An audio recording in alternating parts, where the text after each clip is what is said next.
tinanggal namin yung cover dito. Remove the cover here just to get through the way with the fan. And there's one wire right here for the body ground. You have to remove that too, so you'll be out of the way. So that's the old one. It's failing. Yeah. It's extension. The OEM part has an extension socket. So before replacing the fan, you have to be careful for everything. And then even the ECU, you have to remove it. Make sure you mark it down which is which. Mark it down so you won't mix it up. So I put a marker on every socket right there. Naikabit ko na yung bago, yung bagong fan. Tapos ang kasunod nito yung control na lang niya, control module. So huwag nyo kakalimutan yung rubber grommet sa dalawa, saka tatlo sa ilalim.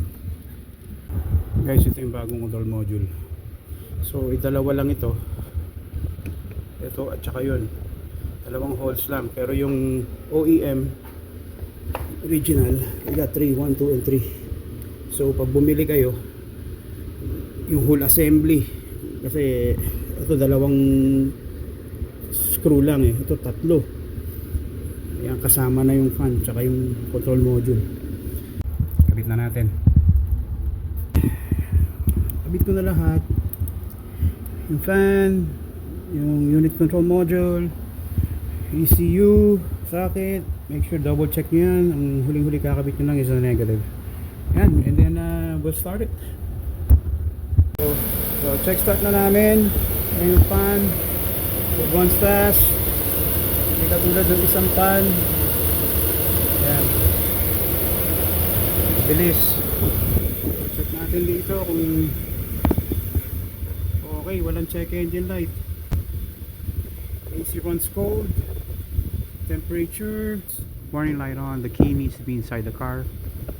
Yeah, idle natin sa mga 40 minutes. Yan, test ride. Okay na. Tingnan namin temperature. Buka namin. Sa gitna. Huwag lang tataas. Test ride. Kita nyo bang umuulan? Ayan ganda ng panahon, umuulan.